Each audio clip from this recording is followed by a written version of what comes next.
creating change. Well, I like to say create change. A few weeks ago when we did the burning bowl and white stone ceremony, I think the word change came through me, and I threw out something along these lines. It's not exactly right, but we have to be willing to accept change if we want change in our lives. And I also mentioned that it could be difficult to do that very thing. However, I lied. Okay, that sounds a little harsh. We won't say lie. But I didn't tell you the complete truth.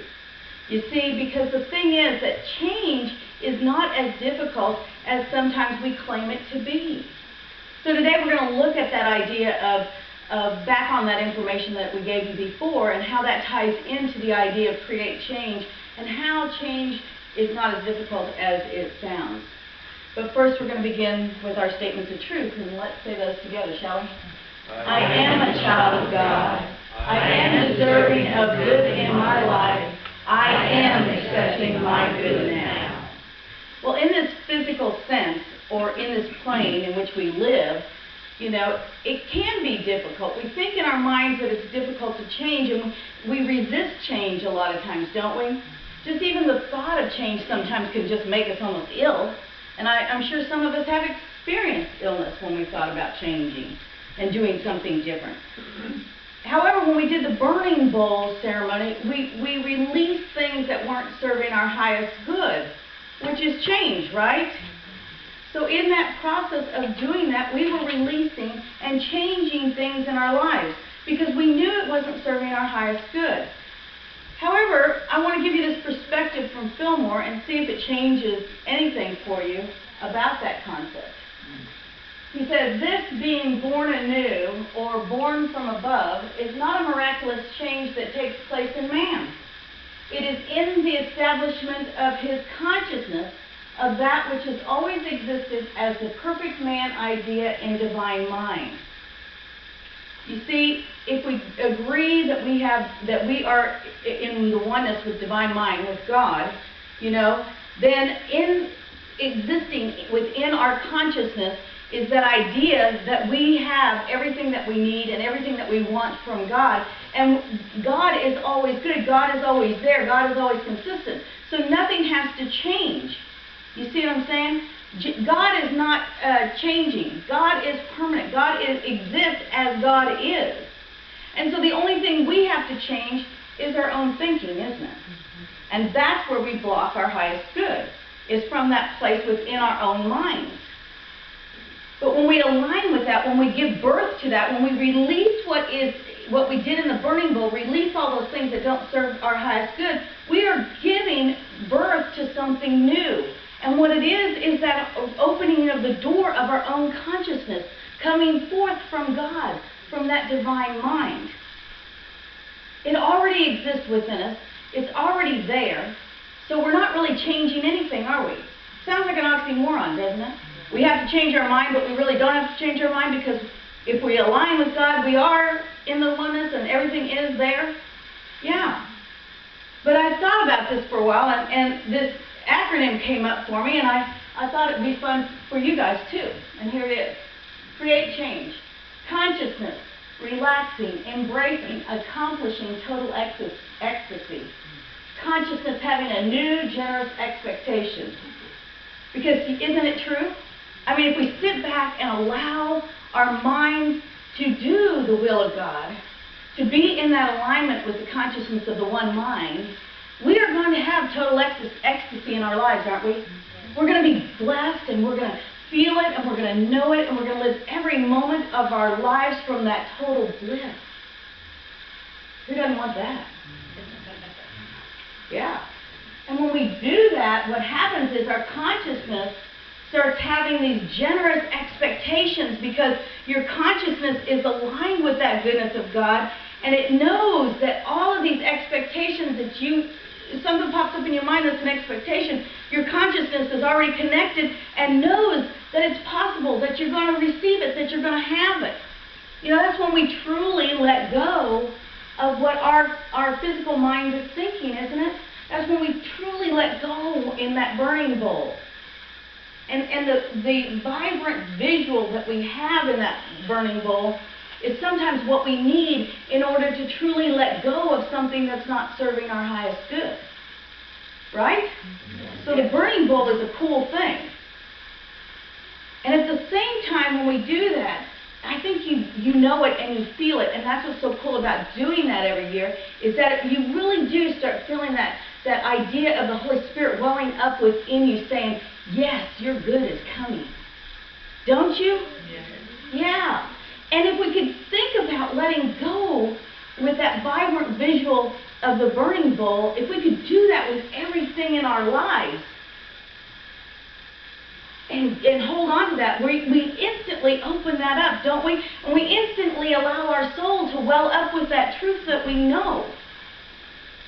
Now, I have this little saying because God shares this with us through this Bible quote, and it is true. All things that are mine are thine, from John 17:10. All things that are mine are thine. Now, who wants everything they desire in life? Yeah, everybody should be having their hands up. I see a double hand from DJ. That's right. And if we think about this whole idea of creating that change, of opening up that, it's kind of like we put a door on ourselves and limit ourselves. So if we just think about it being like a door, and when you're feeling like you're struggling, just walk back and forth in between a door a couple times. I mean, literally, go over and open the door, go on the other side, close it, come back through, do that a couple times. That will change your thinking. Because sometimes we need these visuals. In Unity there used to be a saying, I got hit upside the head with a cosmic two before, which, does not sound like a good thing. And we don't want to live from that place. But there is some truth to that. Sometimes we need a visual in order to really trigger what we know is truth. Now, you have to remember that God only expresses as perfect truth. Okay? Does everybody agree with that? Yeah. Yeah. And so there's no occasion for any change from God, right? And when we beg or pray to God for something outside of us to change, or maybe our own selves, oh dear God, please change me because I don't want to do this anymore. We're wasting our time. We are. Because if God, we just said that God is all good and that God is perfect and that everything from God is perfect and good, then, we don't have to ask God to change it, do we? Yeah, it's us that has to be willing to change. And God is there for us in every moment of those desires to change or to have something different. So really, all we have to do is open and shut that door a couple times, open up our consciousness to the idea that God is there for us and bringing us that good. And what happens? Yeah, good happens. The abundance of good will happen. You see those conflicts and that hopelessness and the struggles that you have in your life or think you have in your life, they're our own creation. They're what we're creating in our mind. It is not the idea of God in any part of that. God doesn't have anything to do with any of that. We create that. And those thoughts and feelings don't belong with that idea of God mind. They can't. You see, God doesn't have to change a darn thing. Because God is. We sang that lovely song from Joe and Dr. Barbara, and I love those words. God is. It could be a huge mantra for you. It was for me at one point in my life, and sometimes even now. When I think I'm not doing God's will, I stop and I say, God is. I think I don't have enough time to do this message today. God is. I'm kind of thirsty and my mouth is a little dry. God is. It's just opening up to that idea that everything that we desire and everything that we need is right here within us. Now, how do we get those negative thoughts out of our head? And how do we stay in that place? I've given you a couple hints, going back and forth through the door. But when we change those negative thoughts and those feelings and those things in our lives, how do we keep that changed? And I love Fillmore because he always gives us those how-tos. And like I said, someday I'm going to write a book of just all the how-tos and we'll all be ascended to heaven. But here we go. So I have a little drink here. Your mind, body, and affairs are the expression of your thoughts. So if you are not happy, change your mental habits. Sounds easy, doesn't it? This may not seem practical to you at first, but if you will faithfully practice the golden rule and send only thoughts of love to everyone, you will witness practical results. You can cultivate the habit of seeing the good, the true, the bright side of every subject, and then with your friends, you can bring this side out in conversation, thus keeping yourself positive and poised, and at the same time sowing the seed of truth in the minds of others. First off, everybody knows the golden rule, right? You want to say it with me? Do unto others as you would have others do unto you. And then in unity, we used to do this thing with kids, because we do unto others as you would have others do unto you. God is love, God is love. Easy to remember. The other thing about this thing is, when you are with your friends or family who are negative, you can bring this side out in conversation, thus keeping yourself positive and poised, and at the same time sowing the seed of truth in the minds of others. I'm using for an example today, and I asked her about this, and she said, yeah, sure, because Janelle, raise your hand, wave, is a lovely example of that. Now, Janelle goes to the senior center all the time. It's like one of her favorite hangouts besides Starbucks. And so if you're ever looking for Janelle, just and here, yes, and here. But I just love her because she said to us before, you know, that at the senior center, people sit around and talk about their ailments. Can you imagine? Talking about their ailments, talking about what's wrong with the world. You know, oh, everything's like, you know, today I'm going to die. No, not quite so bad, but you know what I mean, that doldrum. And she says she always jumps in the conversation with something positive and gets them talking about something positive. And they always ask her questions, and she's always like giving them that spiritual enlightenment. So she's got her own ministry going over there, you know, and she spread the word of truth. And the thing about it is, that's all we have to do, is just stay focused. Don't let all that other stuff that people want to sprinkle on you bring you down, you know? Just let it bounce off and send back the love. Send back the idea that that is not the way I want to live my life. And I know that's what Janelle does every day over there at the senior center. And it's a blessing. It's a blessing for us because she's shifting the consciousness of all those seniors that come over there, and she makes a difference. And she makes a difference for us. Believe it. So you should all thank Janelle. Thank you, Janelle. But we know that it is through the power of our creative thoughts that we can change our thoughts. Because no matter how upset we can be with someone else, all we have to do is go to God mind, that Christ within, and send love, and that automatically shifts everything, doesn't it? You see, we're created in that image and likeness of God. So what does that mean for us? That means it's there. It's right there for us to utilize in our lives. And it follows the logic and the sequence of all things, that if that is true, then we too can express that, can't we? And Fillmore reveals, and if God is spirit moving in and through us, then that means we're spiritual. Everybody agree? Yes. So Fillmore gives us this. It follows this logical sequence that humankind, on the positive, formative, creative side of our nature, is the direct emanation of our Maker, that we are just like our Maker, that we are endowed with creative power, and that our very being is involved in God mind, which we are releasing by our creative thoughts. Is that too overwhelming for anybody? Because the minute you claim that for yourself, you've changed what you're thinking. Can you claim it for yourself? Yes. Excuse me? Yes. Yes. Claim it for yourself, because it makes a difference. I mean, that direct emanation of our Maker, that's power. That's just huge, people. And if you claim that for yourself, you're going to see a shift. You see, that creativity, that creative power is inherent in us. It's a beautiful thing. I just have to breathe. And we can utilize this in our lives. We can take it further than this now moment of soaking that in. We can go forth with every moment knowing that. And again, we shift.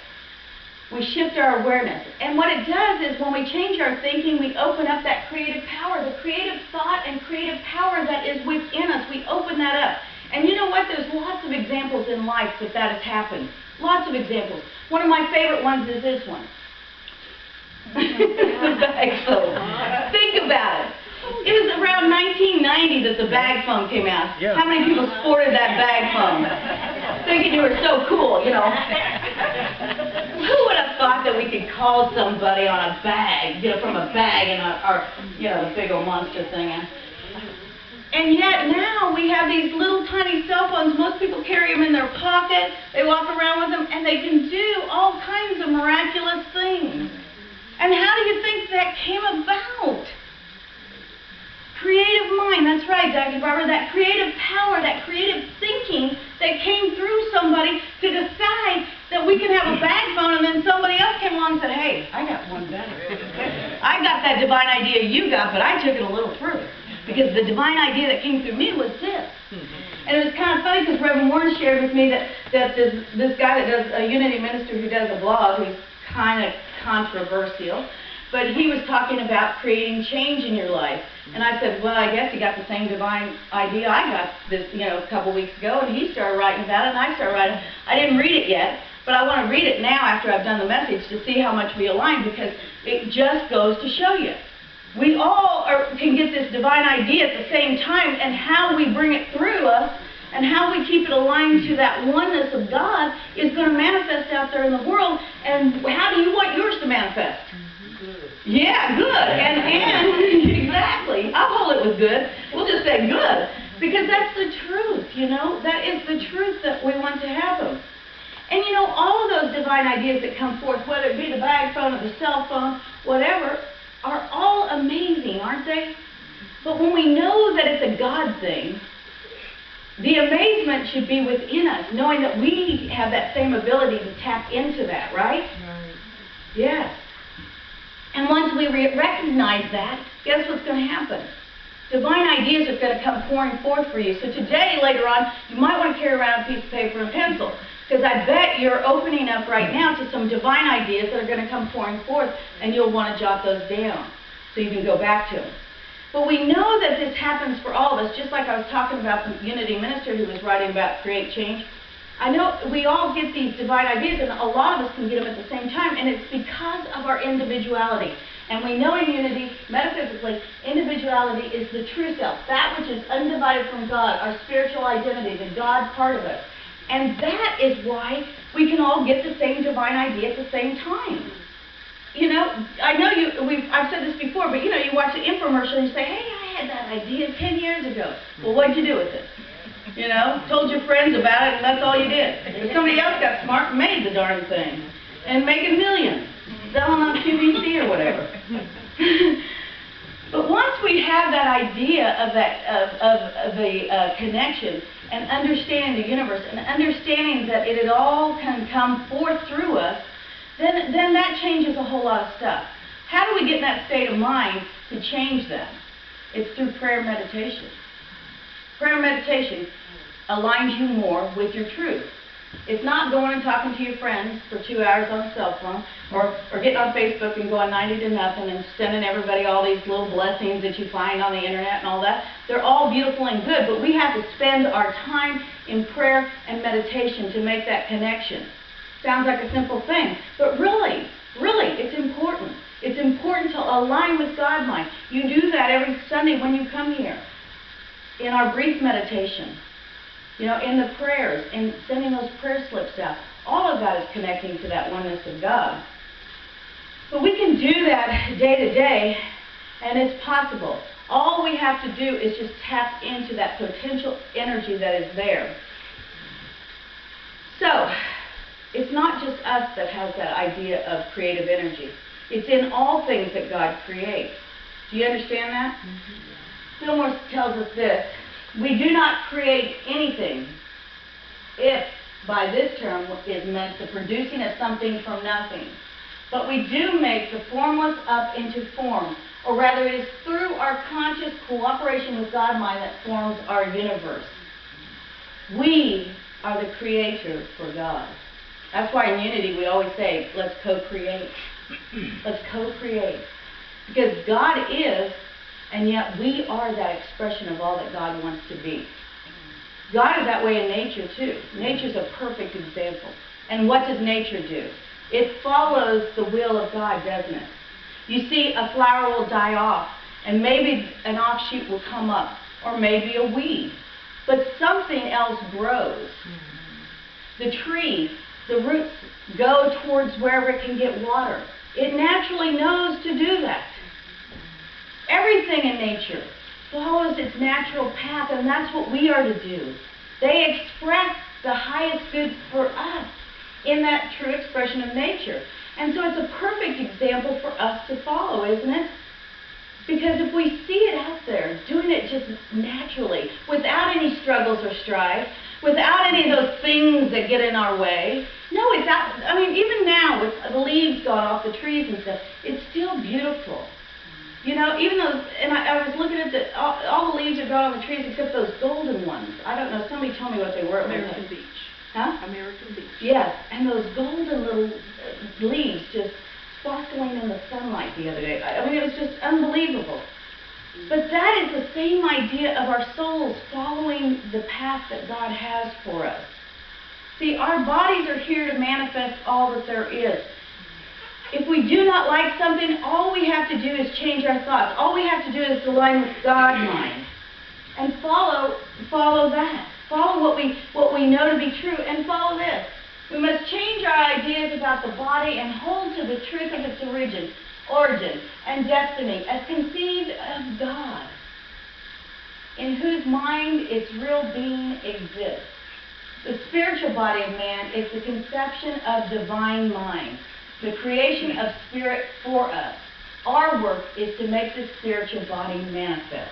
How do you want to manifest? How do you want your life to be? Another tool to switch your thinking is one we use during the burning bowl and the white stone ceremony, which is denials and affirmations. We know that a denial we did during the burning bowl, which I already touched on a little bit, is taking and releasing anything that's not serving our highest good, and it opens up a void in us that we can place in that affirmative thought, that idea of truth that we know to be. And we did that during the white stone ceremony when we set an intention for ourselves. Today, a denial might look like, I no longer give power to negative thinking. And the affirmation might be, I am willing to change my mind and accept my good. How about we say these together? I no longer give power to negative thinking. I am willing to change my mind and accept my good. Yes, we have reviewed some basic principles today: prayer, meditation, denials and affirmations, those basic things that we know that work in our lives. And the thing is, with the new year, I think it's good to review what's working and what's not. Because sometimes we think, oh, it's a new year, I've got to find something new to help me out this year. Where's that great book that I want to read? Where's that new program? Whatever it is. But guess what? Where is it? Huh?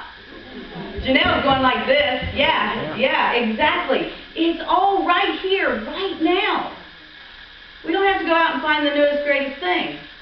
All we have to do is take those basic unity tools that we know work in our lives and work them and use them and take that time for prayer and meditation. Follow the golden rule. Send love. Pray, meditate, and use our denials and affirmations. And by utilizing those, we create change, don't we? From Romans 12:2, it says, do not be conformed to this world, but be transformed by the renewing of your mind so that you may discern what is the will of God, what is good and acceptable and perfect. Who wants to live from that place? Amen. Our consciousness can relax and embrace and accomplish total ecstasy. When our consciousness is having a new generous expectation, we are going to receive an abundance of good, so be ready for it. Are you ready to create change? Yes. Like this? Yes. Yes. So let's start right here, right now, shall we? Thank you for being here today. God bless you.